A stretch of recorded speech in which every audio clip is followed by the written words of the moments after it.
हमारे bureau head विवेक त्रिपाठी हमारे साथ जुड़े हुए हैं। विवेक जी, इस मामले पर एक तरफ तो हाईकोर्ट ने बड़ी टिप्पणी भी की है, लेकिन ये भी जानकारी कि फैसला भी सुरक्षित रखा है। क्या कुछ चीजें निकलकर सामने आ रही है? देखिए प्रगति, मामला बहुत संवेदनशील है और इस पर सभी की निगाहें थी, चाहे वो प्रदेश सरकार हो या देश की सरकार हो, और साधु संत समाज और इसके अलावा विपक्षी दल, सभी की निगाहें लगी थी कि आखिर आज हाईकोर्ट में क्या फैसला सुनाया जाएगा। लेकिन हाईकोर्ट ने फिलहाल फैसला सुरक्षित रख लिया है, इसको आगे सुनाया जाएगा। अब अभी मुक्तेश्वरानंद को लेकर अगर बात करें तो उन्होंने अग्रिम जमानत याचिका दाखिल की थी, और कल ही जो रिपोर्ट आई है बच्चों के यौन शोषण से संबंधित जो जांच हुई थी, उनकी मेडिकल परीक्षण हुआ था, उसमें तमाम चीजें स्पष्ट हुई है कि बच्चों के साथ कुकर्म किया गया था, और उसकी रिपोर्ट पुलिस के पास पहुंच चुकी है। पुलिस ने वो रिपोर्ट जुवेनाइल कोर्ट में भी दाखिल कर दी है। देखना ये होगा कि अब अभी मुक्तेश्वरानंद या उनके जो सहयोगी हैं जिनके नाम एफआईआर में दर्ज है, कुछ अज्ञात लोग भी हैं जिनके नाम एफआईआर में दर्ज है, उनके खिलाफ क्या कार्रवाई होती है, क्योंकि पुलिस एक बार अभी मुक्तेश्वरानंद से बातचीत कर चुकी है, पूछताछ कर चुकी है, उनके जो शिष्य हैं उनसे भी पूछताछ कर चुकी है, जो नेम्ड लोग थे और इसके अलावा जो बाकी लोग नामजद थे उनसे भी पूछताछ हो चुकी है। लेकिन अभी तक कोई एक्शन पुलिस की तरफ से गिरफ्तारी या इस तरह का नहीं लिया गया है, कार्रवाई नहीं की गई है।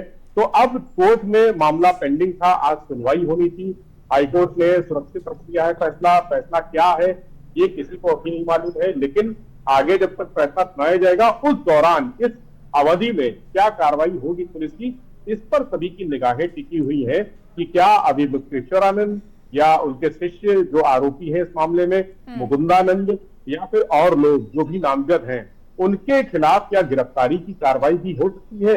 इस बात को लेकर पुलिस के आला अधिकारी विमर्श कर रहे हैं, क्योंकि ये मामला बहुत संवेदनशील है और पुलिस नहीं चाहती है कि किसी भी तरह का कोई ऐसा कदम उठाया जाए जो पुलिस के लिए नुकसानदायक हो या सरकार के लिए आत्मघाती साबित हो।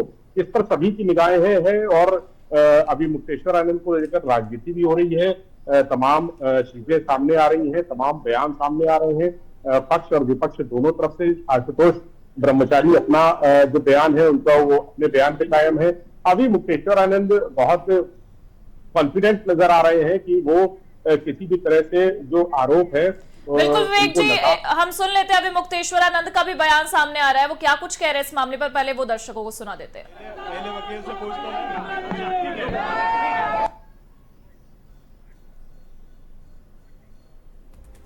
एक तरीके से देखा जाए तो इस मामले को लेकर लगातार सबकी निगाहें टिकी हुई थी। हमारे ब्यूरो हेड विवेक त्रिपाठी भी हमारे साथ लगातार जुड़े हुए। विवेक जी, जैसे कि आपने ये जिक्र किया कि मामला जो है इस पर फैसला सुरक्षित रख लिया गया और सबकी निगाहें यही है कि आखिरकार फैसला क्या होगा, लेकिन ये जो अवधि है ये भी काफी अहम हो जाती है, कार्रवाई को लेकर भी, चीजों को लेकर भी। लेकिन आज एक अहम टिप्पणी भी की है हाईकोर्ट ने और सेशंस कोर्ट का भी जिक्र कर दिया है, तो इसे लेकर आप कैसे देख रहे हैं? क्योंकि हाईकोर्ट की टिप्पणी पर भी अब सबकी निगाहें हैं कि आखिरकार हाईकोर्ट ने ये टिप्पणी क्यों की, किस चीज को लेकर की। देखिए, अभी जो हालिया निर्णय हुए हैं देश भर में, उसमें हाईकोर्ट हो या सुप्रीम कोर्ट हो, वो कहीं से भी बिना किसी दबाव के अपनी टिप्पणियां कर रहे हैं। और खासकर पुलिस के मामलों को लेकर जो पुलिस की तरफ से आए हैं, दर्ज हुए हैं, पुलिस के खिलाफ दर्ज हुए हैं या किसी बड़े व्यक्ति के खिलाफ दर्ज हुए हैं, उनको लेकर कोर्ट काफी सख्त है। तो कोर्ट ने आज इस मामले में जो टिप्पणियां की है वो इशारा साफ है कि कोर्ट किसी भी दबाव में नहीं है, किसी भी तरह के प्रेशर में नहीं है। ये भी कहा जा सकता है कि जो अभी तक साक्ष्य मिले हैं, जो पुलिस की तरफ से साक्ष्य कोर्ट में जमा किए गए होंगे शुरुआती पड़ताल में, हालांकि बहुत ज्यादा समय नहीं मिला है पुलिस को अपनी पड़ताल करने का, लेकिन जो भी पड़ताल हुई है अभी तक एफआईआर दर्ज होने के बाद, उसमें पुलिस ने अपनी जो भी दस्तावेजी जानकारियां हैं, या जैसा कहा जा रहा है कि एक सीडी भी है, आशुतोष कर्मचारी कह रहे हैं कि एक पेन ड्राइव है, एक सीडी है, क्या वो भी कोर्ट में प्रस्तुत की गई है? अगर की गई है तो उसमें क्या चीजें हैं? ये सारी बातें ध्यान देने वाली हैं। और पुलिस, इसलिए आपको याद होगा शंकराचार्य अभी मुक्तेश्वरानंद ने कहा था कि अगर बच्चों के साथ यौन शोषण हुआ है और कोई इनको थाने लेकर जाता है तो पुलिस इस संवेदनशील मामले में एफआईआर क्यों नहीं करती है? उन्होंने एक वाजिब सवाल उठाया था, क्योंकि पॉक्सो के तहत ये मामला होता है और बच्चों के साथ कोई भी घटना होती है उसको बहुत संजीदगी से लिया जाता है। तो उन्होंने सवाल उठाया कि आखिर ऐसी कौन सी बात थी कि पुलिस ने मामला नहीं दर्ज किया और फिर कोर्ट को हस्तक्षेप करना पड़ा, कोर्ट के हस्तक्षेप से मामला दर्ज किया गया। तो शंकराचार्य ये भी कह रहे हैं कि सारा मामला पुलिस का ही बनाया हुआ है, जितना भी जो भी हुआ है वो पुलिस ने अपनी गर्दन बचाने के लिए कोर्ट के पाले में गेंद डाल दी है। तो हम देखेंगे कि पॉलिटिकल और सामाजिक तौर पर, धार्मिक तौर पर सभी तरह से इस पूरे प्रकरण में धींगा मुश्किल हो रही है, एक दूसरे के ऊपर जिम्मेदारियां डाली जा रही हैं। अभी मुक्तेश्वरानंद और आशुतोष ब्रह्मचारी महाराज की अपनी अपनी एक बयानबाजी है, पॉलिटिकल बयानबाजियां भी है। तो ये मामला क्योंकि इतना हाईलाइट हो चुका है कि कोई भी, चाहे वो कोर्ट हो, चाहे पुलिस हो, पॉलिटिकल पार्टीज हो, धर्माचार्य हो, साधु संत समाज हो, या खुद अभी मुक्तेश्वरानंद और आशुतोष ब्रह्मचारी महाराज हो, कोई भी इस मामले में ये नहीं चाहता है कि कहीं से उनकी छवि को धक्का पहुंचे। पुलिस अपने आप को बचाने में जुटी है, कोर्ट अपने आप को बचाने में जुटी है, राजनीतिक संगठन अपने आप को इस मुद्दे से संभल कर बोल रहे हैं ताकि कोई उनके ऊपर आंच ना आए, उनका वोट बैंक प्रभावित ना हो। शंकराचार्य अभी मुक्तेश्वरानंद अपने आप को साफ साफ कह रहे हैं, आशुतोष ब्रह्मचारी अपने आप को मजबूत बता रहे हैं। ये सारी चीजें इतनी उलझी हुई है कि इसको लेकर कोर्ट भी अगर आज फैसला देना होता तो जाहिर सी बात है कोर्ट भी समझ रहा है कि मामला संवेदनशील है और कोई भी एक गलत फैसला या गलत उसका जो मैंडेट है वो समाज के लिए काफी नुकसानदायक साबित हो सकता है, क्योंकि साधु संतों से जुड़ा मामला है, शंकराचार्य से जुड़ा मामला है। ऐसे में कोर्ट भी फूक फूक कर कदम रख रहा है और यही वजह है कि कोर्ट ने आगे इस मामले को टाल दिया है और हालात पर नजर बनाए हुए है। फैसला क्या है क्या नहीं है अभी साफ नहीं है, लेकिन जो भी फैसला होगा वो कोर्ट के नजर से देखें या पॉलिटिकल पार्टीज की राजनीतिक दृष्टि के मद्देनजर देखें, सामाजिक दृष्टि के मद्देनजर देखें, तो वो फैसला इस समाज के लिए काफी एक उदाहरण साबित होगा।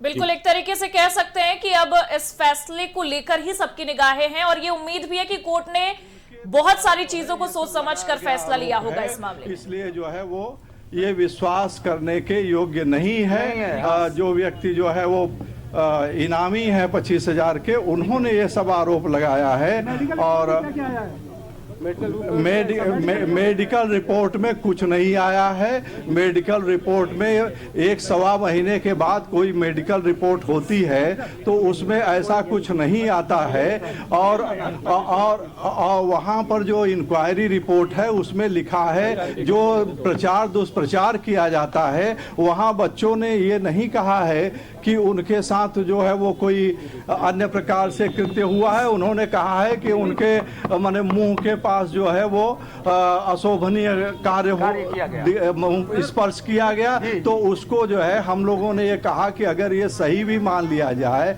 तो मेडिकल में इसकी क्या रिपोर्ट आई। तो मेडिकल में यही रिपोर्ट है कि भाई अब जो हम लोगों को इन्होंने मौखिक बताया है, लेकिन अब मेडिकल रिपोर्ट में तो कोई कंक्लूसिव कुछ है नहीं। नाबालिग होने को लेकर क्या हुआ? मार्कशीट देखी गई, ऐसा कुछ मार्कशीट जो देखी गई नाबालिग के लिए वो तो नीचे का न्यायालय बताएगा, वो तो जुवेनाइल जस्टिस एक्ट के अंतर्गत वो कोर्ट ने जो है वो अपना उसको देख लिया। वो मुख्य रूप से उन्होंने आयु के प्रमाण पत्र के लिए बताया था, लेकिन वो ये भूल गए थे कि उसमें संस्थागत छात्र लिखा है और वो 2025 में संस्थागत छात्र के रूप में हरदोई के विद्यालय से पास किया है 2025 में, जबकि वो कह रहा है कि हम 2024 से उनके यहाँ नजरबंद थे उनके छात्रावास में। तो ये अविश्वसनीय घटना है, परस्पर विरोधी।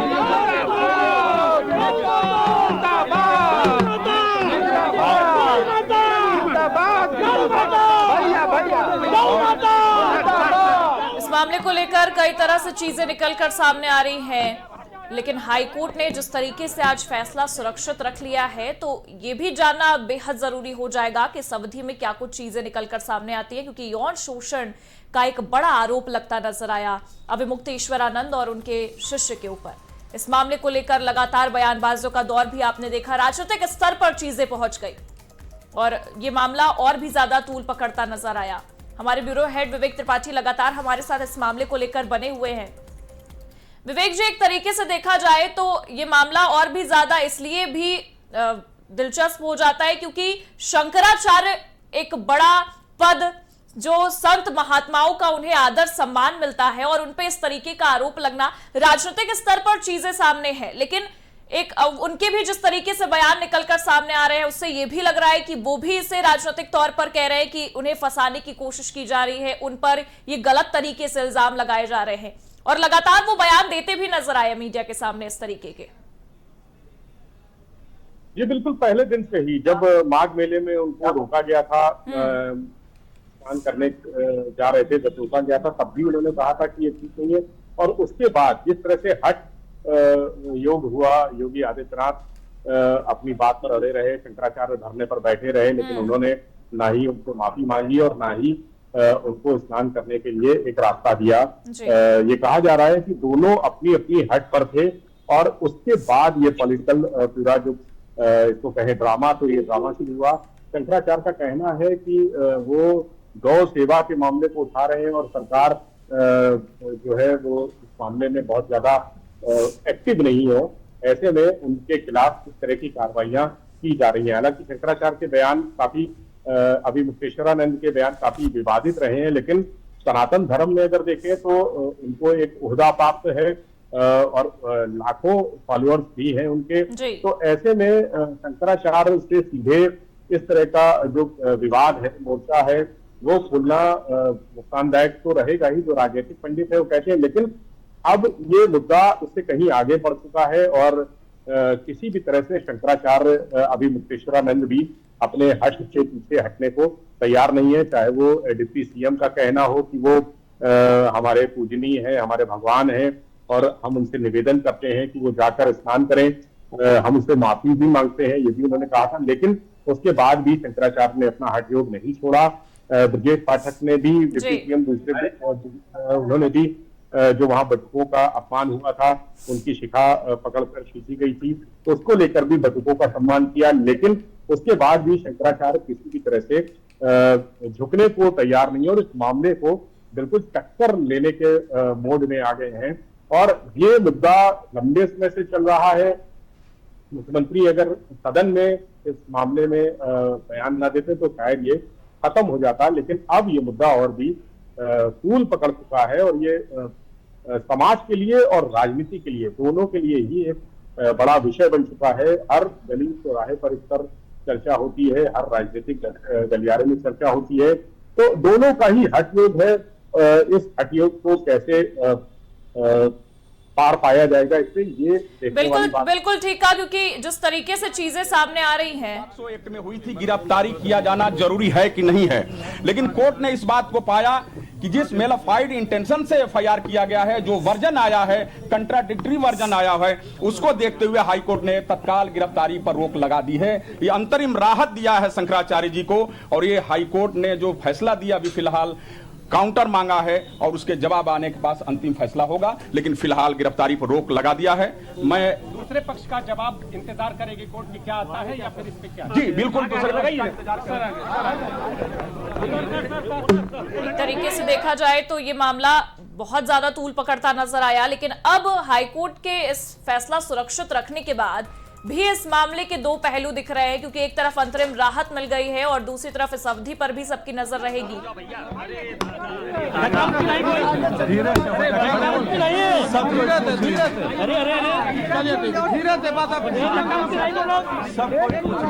ऐसा है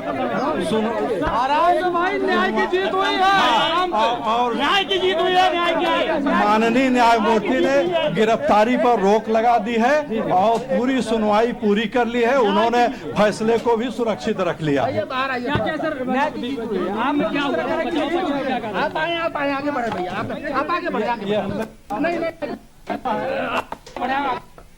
तो एक तरीके से कह सकते हैं कि हाईकोर्ट ने अपने फैसले को सुरक्षित रख लिया है, अंतरिम राहत दे दी है, गिरफ्तारी पर रोक लगा दी है और अहम टिप्पणी भी की है कि सेशंस कोर्ट पहले जाना चाहिए था। लेकिन एक चीज ये साफ है कि ये जो हठ योग पर बैठे थे शंकराचार्य, उससे लेकर भी अब चीजें सामने होती नजर आ रही हैं, क्योंकि हाईकोर्ट के फैसले पर सबकी निगाहें थी कि आखिरकार हाईकोर्ट इस मामले पर क्या कहता है, कोर्ट क्या फैसला सुनाता है। और फैसले को सुरक्षित रखा है। फैसले को सुरक्षित रखा है और गिरफ्तारी पर जो है वो रोक लगा है। क्या कहा गया आप लोगों की तरफ से, क्या कहा गया बेसिकली? हम लोगों की तरफ से यह कहा गया कि वो न तो हमारे स्कूल में कभी पढ़ता था, वो किसी हरदोई के स्कूल का उन्होंने सर्टिफिकेट प्रस्तुत किया है, उनका ही सर्टिफिकेट उनकी बात को झूठा साबित करता है। वो कहते हैं कि कभी निकल के बाहर जाते नहीं थे और उनकी ही बात झूठी साबित होती है कि उन्होंने खुद ही बयान दिया है कि 14 से 17 जनवरी के बीच में हमारे पास कई बार आए और जब वो हमारे छात्रावास में नरसिंहपुर में था तो संस्थागत छात्र के रूप में वो कैसे हरदोई में पढ़ रहे थे। ये सभी चीजें और बातें झूठी हैं और जो भी आरोप लगाया गया है वो निराधार झूठा है और उनकी जो है हिस्ट्री सीटर जो हैं आशुतोष ब्रह्मचारी जो हैं उनके द्वारा जो है ये सब लगाया गया आरोप है। इसलिए जो है वो ये विश्वास करने के योग्य नहीं है। जो व्यक्ति जो है वो इनामी है 25,000 के, उन्होंने ये सब आरोप लगाया है और मेडिकल रिपोर्ट में कुछ नहीं आया है। मेडिकल रिपोर्ट में 1-1.25 महीने के बाद कोई मेडिकल रिपोर्ट होती है तो उसमें ऐसा कुछ नहीं आता है और वहाँ पर जो इंक्वायरी रिपोर्ट है उसमें लिखा है जो प्रचार दुष्प्रचार किया जाता है वहाँ बच्चों ने ये नहीं कहा है कि उनके साथ जो है वो कोई अन्य प्रकार से कृत्य हुआ है। उन्होंने कहा है कि उनके माने मुंह के पास जो है वो अशोभनीय कार्य हो स्पर्श किया गया तो उसको जो है हम लोगों ने ये कहा कि अगर ये सही भी मान लिया जाए तो मेडिकल में इसकी क्या रिपोर्ट आई। तो मेडिकल में यही रिपोर्ट है कि भाई अब जो हम लोगों को इन्होंने मौखिक बताया है लेकिन अब मेडिकल रिपोर्ट में तो कोई कंक्लूसिव कुछ है नहीं। नाबालिग होने को लेकर क्या हुआ? मार्कशीट देखी गई, ऐसा कुछ? मार्कशीट जो देखी गई नाबालिग के लिए वो तो नीचे का न्यायालय बताएगा। वो तो जुवेनाइल जस्टिस एक्ट के अंतर्गत वो कोर्ट ने जो है वो अपना उसको देख लिया। वो मुख्य रूप से उन्होंने आयु के प्रमाण पत्र के लिए बताया था लेकिन वो ये भूल गए थे कि उसमें संस्थागत छात्र लिखा है और वो 2025 में संस्थागत छात्र के रूप में हरदोई के विद्यालय से पास किया है 2025 में, जबकि वो कह रहा है कि हम 2024 से उनके यहाँ नजरबंद थे उनके छात्रावास में। तो ये अविश्वसनीय घटना है, परस्पर विरोधी।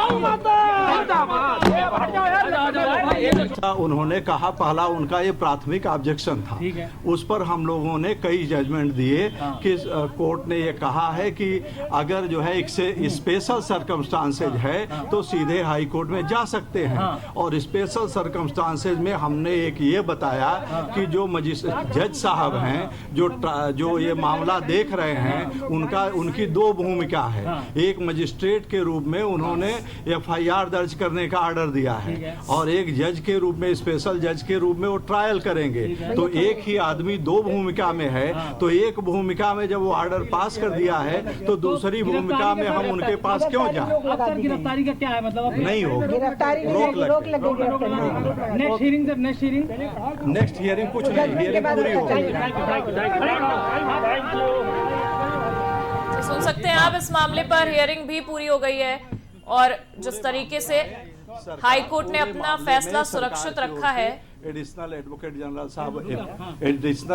जनरल साहब उपस्थित हुए, उन्होंने ही पहले शुरू किया। उन्होंने ये कहा कि ये मामला जो है वो मेंटेनेबल नहीं है क्योंकि इनको पहले एंटीसिपेटरी बेल के लिए इनको सेशन कोर्ट में ही जाना चाहिए था, ये हाई कोर्ट में सीधा आ गए हैं, इसलिए इनका मामला ये पोषणीय नहीं है, इसको नहीं सुना जाना चाहिए, रद्द कर देना चाहिए, ऐसा उन्होंने कहा। पहला उनका ये प्राथमिक ऑब्जेक्शन था, उस पर हम लोगों ने कई जजमेंट दिए कि कोर्ट ने ये कहा है कि अगर जो है एक से स्पेशल सर्कमस्टांसेज है तो सीधे हाई कोर्ट में जा सकते हैं और स्पेशल सर्कमस्टांसेज में हमने एक ये बताया कि जो जज साहब हैं जो ये मामला तो एक तरीके से इस मामले में कोर्ट ने अपना फैसला सुरक्षित रख लिया है। अब सबकी निगाहें हैं कि आखिरकार क्या फैसला रखा होगा इस मामले में। हाईकोर्ट का क्योंकि एक बड़ा आरोप अभिमुक्तेश्वर आनंद शंकराचार्य की उपाधि और उन पर यह लगता नजर आया। अभी अभी हमारे अधिवक्ता पीएन मिश्रा जी से बात हुई है। उन्होंने बताया कि हम हमारे दूसरे अधिवक्ताओं के मंडल के साथ न्यायालय में आपका पक्ष हम लोगों ने रखा, जिसका नेतृत्व गुप्ता जी ने किया और विस्तार से न्यायालय में चर्चा हुई। दोनों पक्षों ने अपनी अपनी दलील रखी और न्यायालय ने ये कहा कि हम फैसला रिजर्व कर रहे हैं और शेल नॉट बी अरेस्टेड, जो अरेस्टमेंट की कार्यवाही है उसको उन्होंने रोक दिया है कि गिरफ्तार नहीं किया जाना। गुरुजी, इस फैसले को आप लोग कैसे देखते हैं, क्योंकि आप लोग ऐसा है कि वहाँ पर हम लोगों ने जो दलील रखी वो इस बात की दलील थी कि ये मुकदमा झूठा बनाया गया है। निश्चित रूप से न्यायाधीश को ये बात हमारी जो वहाँ पर रखी गई थी इसमें बल दिखाई दिया होगा, तभी तो उन्होंने इस तरह का एक निर्देश प्रदान किया है। इसलिए हम आरंभ से कह रहे थे कि हमारा काम है जो बात जैसी है उसको न्यायाधीश के सामने ठीक से रखना।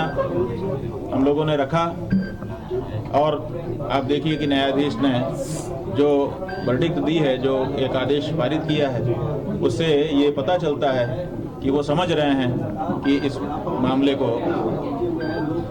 बनावट बना करके रखा गया है।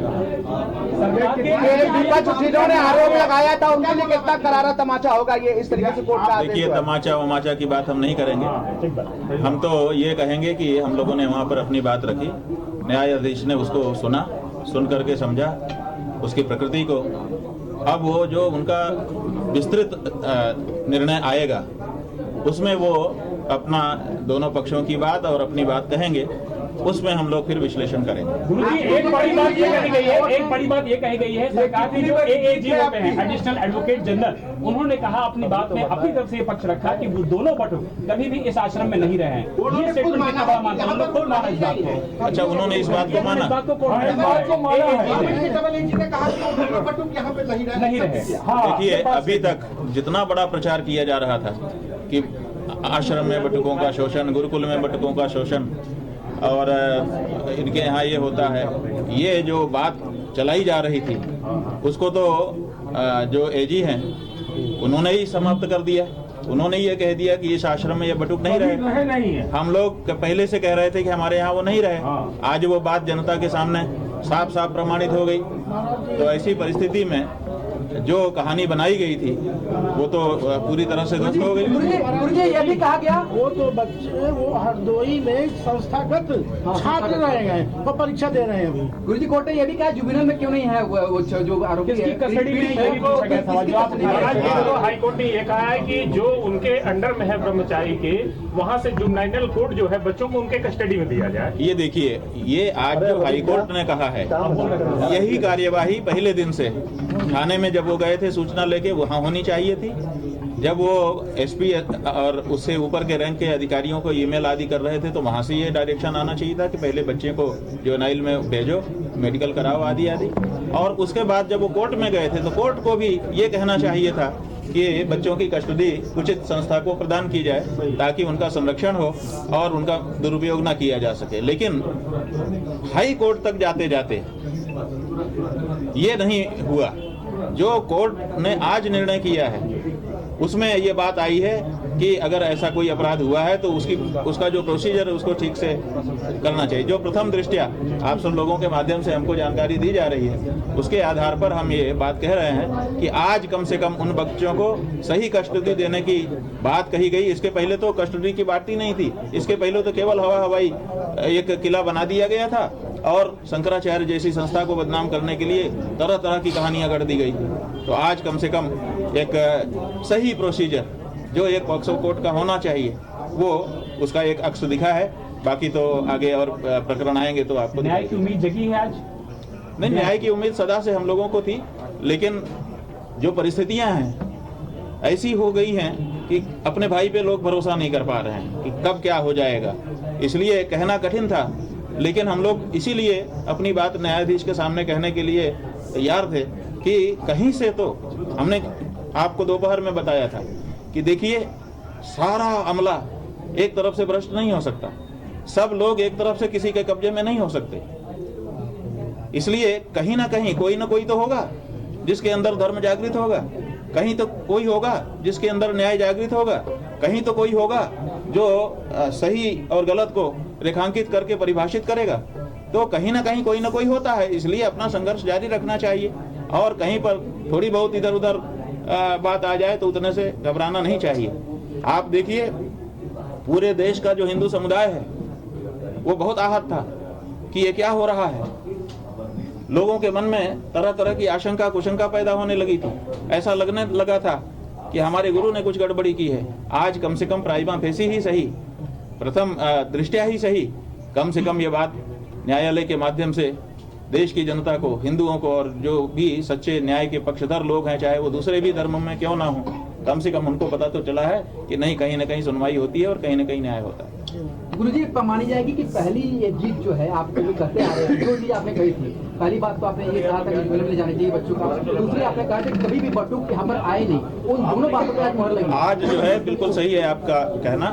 हमने आरंभ से दो बातें कही थी कि देखिए जो कुछ हुआ है, क्या हुआ है कौन जानता है, कहाँ क्या हो रहा है, हम सब चीज का तो जानकारी लेके बैठे नहीं, किसके साथ किसने क्या कब क्यों किया, ये सब अलग बात है। हमारे साथ उन बच्चों का क्या कनेक्शन है वो बताइए।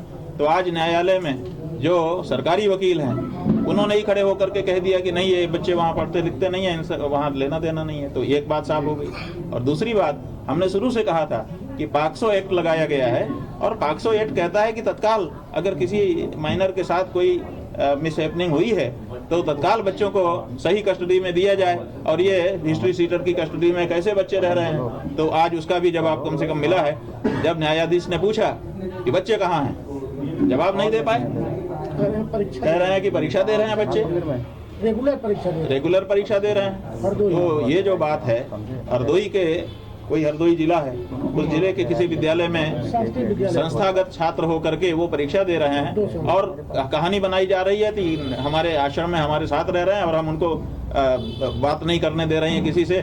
उस दिन 18 तारीख को मौका मिल गया तो हम भाग गए। तो ये एक ऐसी झूठी कहानी बनाई गई थी। आज कम से कम इस बात की तसल्ली है कि जब न्यायालय में बातचीत हुई, और सबसे अच्छी बात यह है कि न्यायालय में जो बातचीत हुई वो ऑन कैमरा माने ऑनलाइन था। बहुत सारे लोग, हजारों लोग देश के, वो उसको कार्यवाही को देख रहे थे। पक्ष की भी दलीलें देख रहे थे, प्रतिपक्ष की भी दलीलें देख रहे थे, जो प्रमाण दिए जा रहे थे वो भी देख रहे थे। और सारी बात, और न्यायाधीश ने लगभग 1 घंटा सवा घंटा लगा करके इसको सुना और सुन करके बिना कोई जल्दबाजी के पूरे प्रकरण को ठीक से समझा और तब जाकर के फैसला दिया। गुरुजी जब ये बात सामने आ गई, तो अब जो 20 बटों की न्यायालय के सामने किसी भी सीडी और लैपटॉप की बात भी नहीं करेंगे, जो बात फैलाई जा रही थी। हाँ, ये स्वामी जी दिला रहे हैं कि क्योंकि इन्होंने पूरी कार्यवाही देखी, हम तो पूजा और संध्या में लग गए थे तो हम पूरी कार्यवाही देख नहीं पाए, थोड़ी सी शुरू की देखी, उसके बाद हमको स्नान करना था, संध्या करनी थी, पूजा करनी थी, तो हम उसमें चले गए। ये कह रहे हैं कि बाहर जो बार बार कहा जा रहा था कि ये सीडी है, वो लैपटॉप है और ये है, उसका भी मामला खत्म हुआ, क्योंकि वो भी अगर होता सचमुच तो न्यायालय को प्रस्तुत कर दिया जाता कि साहब ये देखिए, बल्कि दिखाई दिया जाता कि इसका ये अंश बहुत जरूरी है, इतना तो कम से कम 2 मिनट 1 मिनट आधा मिनट देख ही लीजिए ताकि आपको पता चल जाए। लेकिन ऐसा कोई, न तो कोई सीडी दिखाई गई, न तो कोई लैपटॉप दिखाया गया। इसका मतलब है कि ये मीडिया ट्रायल चलाया जा रहा था शंकराचार्य के विरुद्ध और कोर्ट के बाहर ही फैसला कर दिया जा रहा था। आज कम से कम इस प्रवृत्ति पर न्यायालय ने अंकुश लगा दिया। लैपटॉप नहीं दिखाई गई, 20 बटुकों की बात जो पहले कर रहे थे वो भी नहीं कही गई। यही नहीं, जो बात कही जा रही थी कि 20 बटुक हैं, अगर वो 20 बटुक थे तो आज उनको पेश कर देते, आज मौका था। पहले वो 2 को भी नहीं पेश कर रहे, मानहानि करेंगे क्या? इसलिए ये भी बात आप देखिए, अभी तो ये एक ऑर्डर आया है, अभी इसको देखते हैं। मानहानि जो की गई है उसके बारे में भी विचार किया जाएगा। मानहानि भी हुई है और बहुत लोगों को ठोकर भी लगी है, तो जिनको ठोकर लगी है सब लोग अपनी तैयारी कर रहे हैं, वो भी अपना इस पे करेंगे। तो मानहानि गुरुजी किया गया है, फौरी तौर पर क्या आपको बताया है कि क्या हुआ? वकील ने कहा कि हम लोगों ने आपका पक्ष न्यायालय में ठीक से रख दिया। न्यायालय ने बड़ी शांति के साथ हमारे पक्ष को सुना। फिर जो सरकारी पक्ष था, अभियोजन पक्ष, उनको भी विस्तार से उन्होंने सुना, सबको पूरा समय दिया और अंत में उन्होंने कहा कि ये जो आप लोगों ने हमको अपना आर्गुमेंट बहस सुनाई है, इसको हमने सुन लिया है, हम अपना फैसला रिजर्व कर रहे हैं और जो उसका ऑपरेटिंग पोर्शन है जिसके लिए आप आए हैं, शैल नॉट बी अरेस्टेड, गिरफ्तारी की बात नहीं है, ये उन्होंने कहा। ठीक है, अभी आप सहयोग करेंगे पूछताछ में? कोई ऐसी तो पहले हर चीज के लिए सहयोग दे, आपको पूछताछ में क्या बात हो गया ना। हाँ, एक बात ये भी है कि जो इन्फॉर्मर थे, शिकायतकर्ता जी महाराज की ओर से एक अधिवक्ता ऑनलाइन जुड़ी हुई थी। बाकी सब मामलों में वो स्वयं अपना बहस करते हैं इन पर्सन, लेकिन आज उन्होंने एक महिला अधिवक्ता को हायर किया था, रीना सिंह जी उनका नाम, जैसा कि आप बता रहे हैं। रीना सिंह जी ने ऑनलाइन जुड़ करके उनका भी पक्ष रखा। ऐसा नहीं है कि उनको नहीं सुना गया, उनको भी सुना गया और उसके बाद ये निर्णय हुआ। क्या गुरुजी 182 के तहत आप जाएंगे कार्रवाई के लिए? कई मौकों पर ऐसा देखने को मिला, जो देखने वाले हैं बता रहे हैं कि रीना सिंह जी ने, जो शिकायतकर्ता की अधिवक्ता थी, बीच बीच में कई मुद्दों पर अपना पक्ष भी रखा और विरोध भी किया। उनको पूरा मौका दिया जाए। ठीक है।